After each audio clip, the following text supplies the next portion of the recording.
Hare Krishna. Cooking for কৃষ্ণাতে সকলকে স্বাগত জানাই। আমার আজকের রেসিপি দই পটল।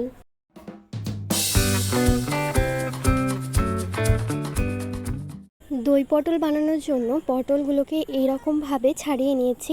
এবার পটলের মধ্যে নুন আর হলুদ মাখিয়ে রেখে দেব।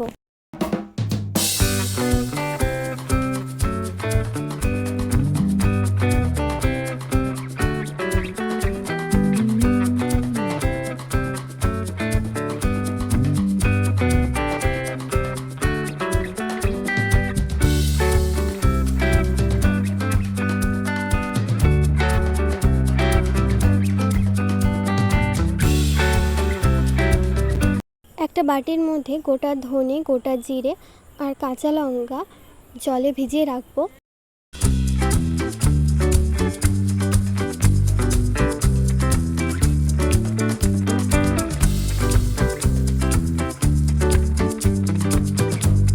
আরেকটা বাটিতে কাজু বাদাম ভিজিয়ে রাখবো। আপনারা চাইলে কাজু বাদামের সাথে পোস্ত ব্যবহার করতে পারেন। এরপর ভিজিয়ে রাখা মশলাটার পেস্ট বানিয়ে নেব। এরপর মিক্সার জারের মধ্যে প্রথমে কাজু বাদাম দিয়ে কাজু বাদামের পেস্ট করে নেব। তারপরে দিয়ে দেব টক দই। তারপরে টক দই আর কাজু বাদামের একটা পেস্ট তৈরি করে নেব।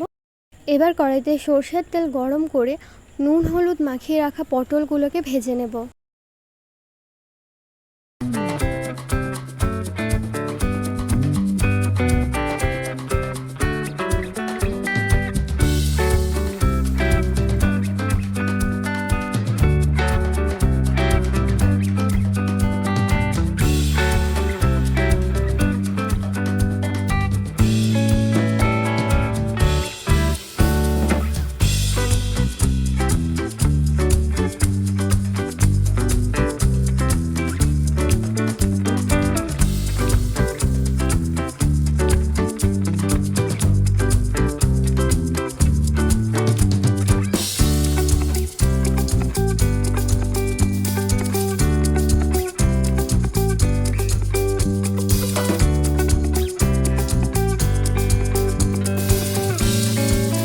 পটল ভাজার পর ওই তেলের মধ্যেই গোটা গরম মশলা আর তেজপাতা ফোড়ন দিয়ে দেব।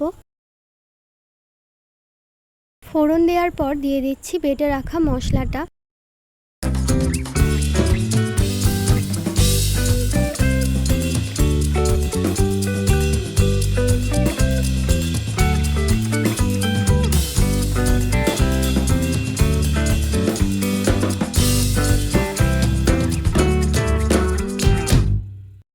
দিয়ে দিচ্ছি কাশ্মীরি লাল লঙ্কার গুঁড়ো, চিনি, হলুদ গুঁড়ো। এবার ভালো করে মশলাটাকে তেলে কষিয়ে নেব।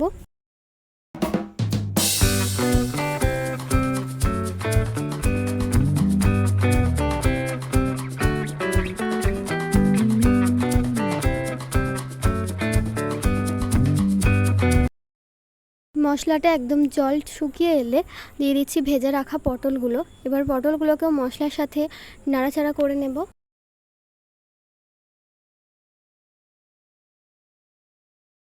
পটলগুলোকে মশলার সাথে ভালো করে মাখামাখি করে নেওয়ার পর দিয়ে দিচ্ছি পরিমাণ মতো জল। যতটা পরিমাণ পাতলা ঝোল রাখতে চাইবেন ততটাই জলের ব্যবহার করবেন। এখন জল দেওয়ার পর ঢাকা দিয়ে মশলার সাথে পটলটাকে রান্না করে নেব।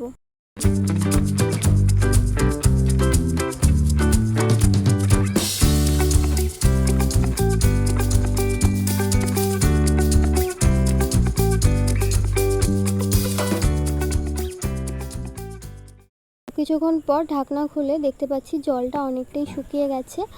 এখন বেটে রাখা কাজু বাদাম আর টক দইয়ের পেস্টটা দিয়ে দেব। এখন কিন্তু গ্যাসের ফ্লেমটা একদম কমিয়ে রাখবো, কারণ দই কেটে যাওয়ার সম্ভাবনা থাকে।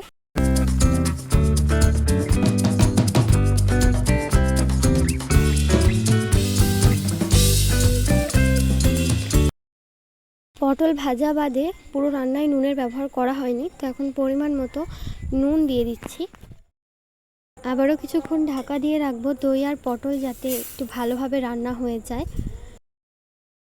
কিছুক্ষণ পর ঢাকনা খুলছি আর একটা সুন্দর কালার এসছে দই পটলের।